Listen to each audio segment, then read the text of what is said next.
Bueno, vamos a hablar sobre Inglaterra, el caso de la monarquía absoluta.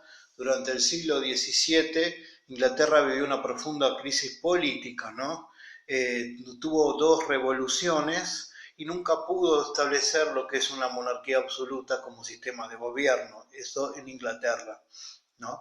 Vamos a ver, tenemos que ver los antecedentes históricos de por qué no se pudo armar, ¿no? Durante la Edad Media, el poder de la monarquía era débil como en todo el resto de Europa. Los reyes tenían dificultades para imponer su autoridad frente al poder de los señores. A finales de la época medieval hubo avances en el poder monárquico. En el siglo XIII surgen fuertes conflictos entre la monarquía y con diversos grupos sociales. El rey Juan Sin Tierra de 1199-1216, como veremos muy atrás en la época, el rey se vio obligado a firmar una carta magna que limita la autoridad real en beneficio de la nobleza. Esto era algo totalmente diferente que lo que pasaba en el resto de Europa. Recordemos que en Europa los nobles fueron perdiendo poder, acá no. El rey no puede ahora cosificar tierra, agarrar tierras fiscales, venderla, ni arrestar a los súbditos sin un consentimiento de los otros nobles. ¿No? Se considera como un antecedente constitucional, es como si fuera una constitución.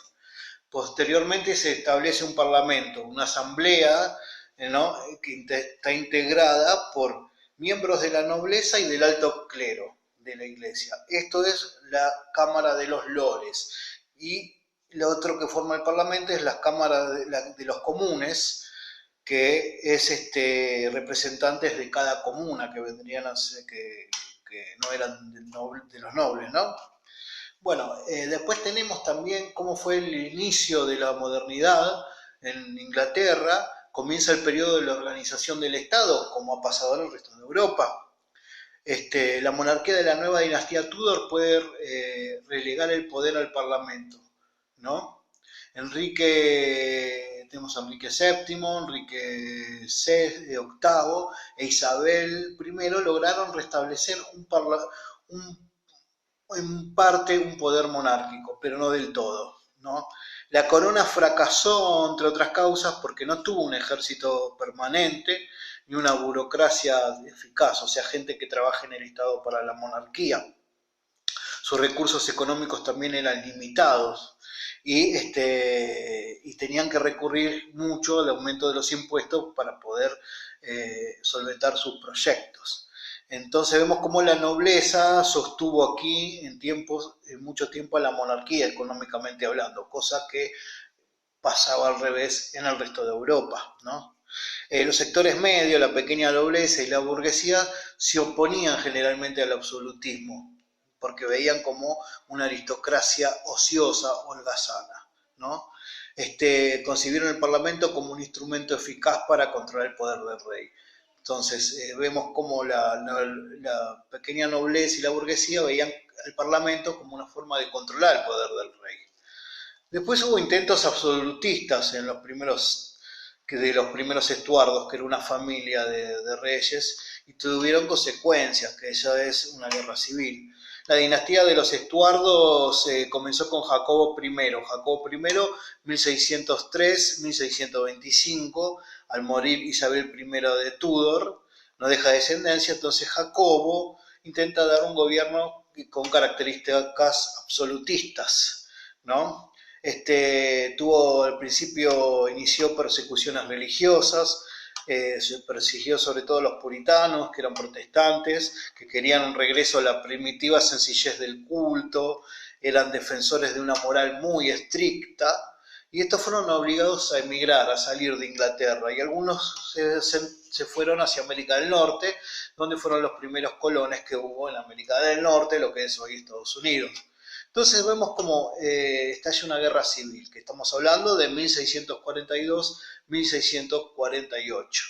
Carlos I, 1625-1649, provoca el primer conflicto grave e intenta continuar con una política absolutista de su padre, pero el monarca decidió gobernar sin el parlamento, imagínate, y pretendió imponer la iglesia anglicana en Escocia.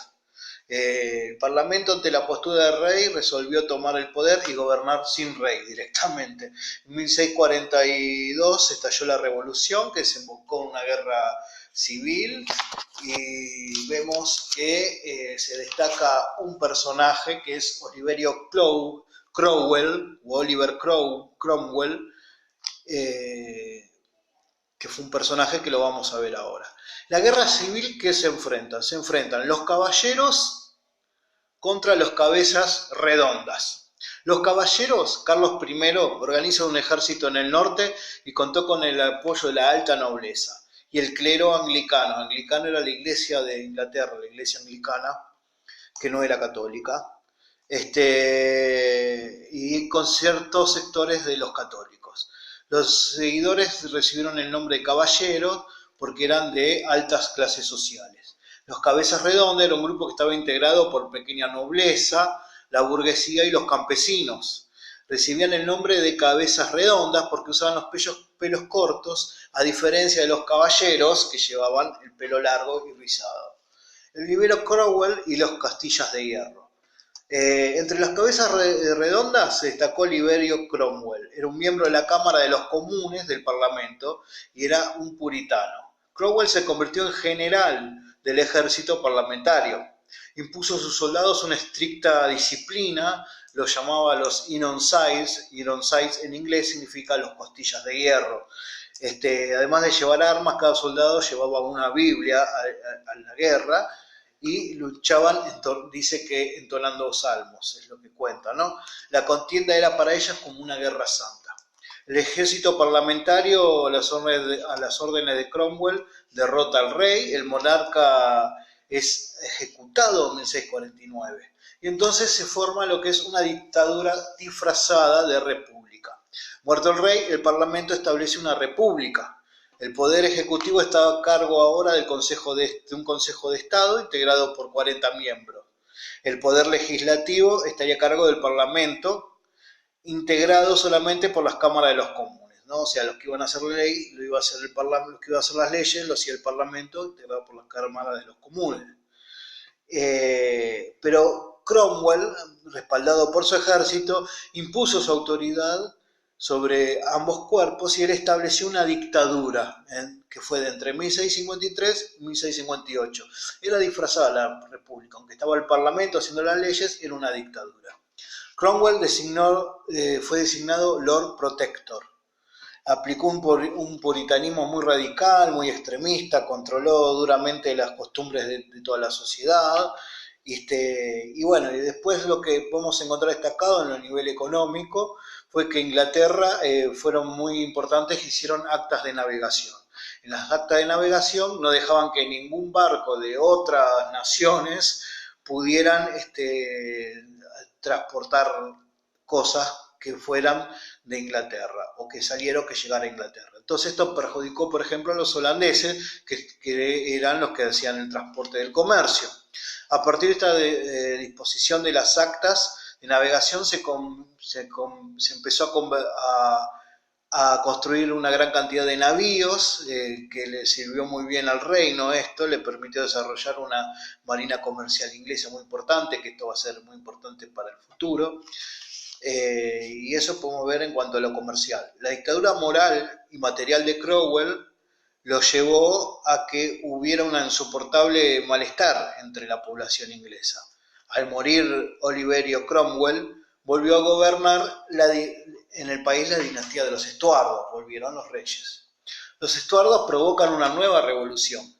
Vamos a decir que Carlos II, 1660-1685, tuvo un periodo pequeño de paz, se restauró la autoridad del rey, el parlamento estuvo de vuelta, estuvo las leyes, pero este equilibrio institucional fue logrado por un acuerdo que resultó momentáneo entre la corona y el parlamento. Jacobo II, después, 1685-1688, pretendió otra vez establecer el absolutismo y gobernar sin consultar al parlamento, ¿no? Así lo que pasó es que aumentó excesivamente los impuestos, trató de colocar a católicos en altos cargos de gobiernos. En 1688 estalló una revolución llamada la Gloriosa. se llamaba La Gloriosa. El Parlamento convocó a Guillermo de Orange, que era una máxima autoridad política en los Países Bajos, y en Holanda, y era esposo de la princesa Ana, hija del rey Jacobo, para derrocar a su suegro, ¿no? Para derrocar a Jacobo el Parlamento llamó a Guillermo de Orange. Le ofrecieron la corona de Inglaterra en nombre de la religión protestante y el Parlamento libre. Guillermo aceptó el ofrecimiento y en 1689 desembarcó en Inglaterra para enfrentarse con el monarca, y Jacobo II huye, se escapa. Ante la huida del rey, se disuelve el gobierno y se crea una monarquía parlamentaria, una monarquía que iba a estar limitada en sus poderes por el Parlamento. Tuvo diferentes importantes repercusiones esta revolución. Consecuencia de la Revolución Gloriosa de 1688 fue: la monarquía parlamentaria reemplaza al sistema absolutista, se establece la división de poderes, legislativo y ejecutivo, que garantiza la libertad individual y la propiedad privada. Después, se consagra la superioridad de la ley, representada por el Parlamento, sobre la voluntad del rey. Era más importante la ley que la voluntad del rey. Los monarcas no pueden elaborar leyes sin el consentimiento de los parlamentos. En síntesis, decimos que la Revolución Gloriosa de 1688 derrotó las aspiraciones del absolutismo real en Inglaterra. Gobernó una monarquía parlamentaria, donde sectores medios, pequeños y los burgueses adquirieron y fueron creciendo en poder y facilitaron una transformación de Inglaterra a una potencia marítima y comercial. Esto se dio sobre todo porque los burgueses tenían gran poder en Inglaterra, y vamos a ver cómo es que después, desde acá, se desarrolla lo que es la revolución industrial. Nosotros vamos a encontrar que en Europa llamada occidental, en Francia se da una revolución política, que es la Revolución Francesa, y en Inglaterra se da una revolución industrial. Si bien hablamos de revolución, de esta revolución que hablábamos hace unos minutos, la gloriosa, lo que se dio más en Inglaterra después fue una revolución industrial, donde la burguesía tuvo un gran poder. Bueno, esto lo vamos a ver en próximos videos.